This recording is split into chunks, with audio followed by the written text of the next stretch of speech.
பழமொழி என்னென்னா, கொடியவரை நம்பினால் குலம் நாசம்தான். இதுதான் கதை. வாங்க கதை என்னங்கிறத பார்க்கலாம்.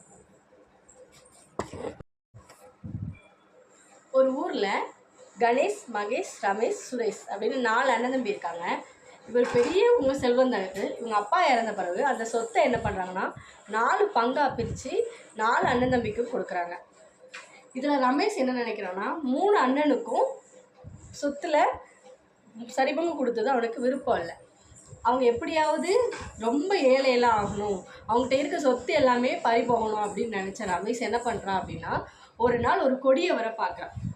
அந்த கொடியவரை போய் பார்த்துட்டு அவங்க எல்லாமே வந்துட்டு திருட்டு கும்பலோடு சேர்ந்தவங்க. அந்த கொடியவர் அந்த கொடியவன்கிட்ட போய் கேட்குறான். என்ன சொல்கிறான்னா, நான் இந்த மாதிரி ஒரு அட்ரஸ் தரேன், ஒரு 3 அட்ரஸ் தரேன், அந்த 3 அட்ரஸ்லேயும் போய் நீ ஒவ்வொரு நாளும் ஒவ்வொரு வீட்டில் திருடு, அவங்க பரம ஏழையாகணும் அப்படின்னு சொல்லி அந்த கொடியவன்கிட்ட சொல்லிட்டு போகிறான் ரமேஷ். இதே போல் இந்த திருடர்கள் என்ன பண்ணுறாங்கன்னா, மாதம் ஒருத்தர் வீட்டில் திருடுறாங்க. 3 மாதம் திருடி முடிக்கிறாங்க. இப்போ 4வது மாதம் ஆச்சு.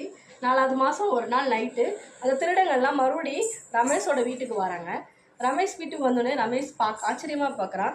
ரொம்ப நன்றி நீங்கள் பண்ணதுக்கு, நீங்கள் 3 அண்ணா வீட்லேயும் திருடி அவங்களெல்லாம் பரம ஏழையாக்கிட்டீங்க, ரொம்ப ரொம்ப நன்றி அப்படின்னு சொல்கிறான் ரமேஷ். அப்புறம் ரமேஷ் சொன்னால், நீ நன்றி சொல்லலாம் வேண்டாம் அப்படின்னு சொன்னோடனே அப்போ ரமேஷ் சொல்கிறான், அப்போ என்ன எதிர்பார்க்கீங்க, அவங்க வீட்டில் திருடினதுக்கு நான் உங்களுக்கு சன்மானம் தரணுமா அப்படின்னு சொல்லிட்டு கொஞ்சம் பணம் எடுத்து கொடுக்குறான்.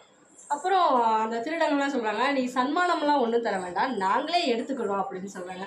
உடனே ரமேஷ் சொல்லலாம், நானே பரம ஏழை, என்கிட்ட என்ன இருக்குது அப்படின்னு சொன்னால், இல்லை உங்ககிட்ட என்னென்ன இருக்குன்னு உன் 3 அண்ணனும் எங்ககிட்ட சொல்லிட்டாங்க அப்படின்னு சொல்கிறான். அப்போ அவன் ரமேஷ் புத்தியில் என்ன போயிருதுன்னா, இல்லை என்கிட்ட எதுவுமே இல்லை அப்படின்ட்டு திருடங்கக்கிட்ட எதுவுமே புரியவே இல்லை. அப்படி திருன்னு முடித்தான். உடனே திருடனில் இருக்கவங்க ஒருத்தர் சொல்கிறான், நாங்கள் கொள்ளைக்காரர் மட்டும் இல்லை கொலைகாரரும் கூட அப்படின்னு சொன்னோடனே பயந்து போய் பீரோ சாவியை கொடுத்துட்றான். அவங்களும் பணத்தெல்லாம் எடுத்துகிட்டு நகை பணத்தெல்லாம் எடுத்துகிட்டு திருடங்களும் போயிடுறாங்க.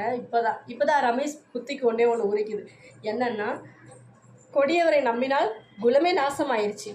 3 அண்ணன் தம்பி கெட்டதும் இல்லாமல் தானும் கெட்டு போயிட்டான். இதை நினச்சி அவன் மனசுக்குள்ளே ரொம்ப வருந்து என்ன பலன், எதுவுமே இல்லை.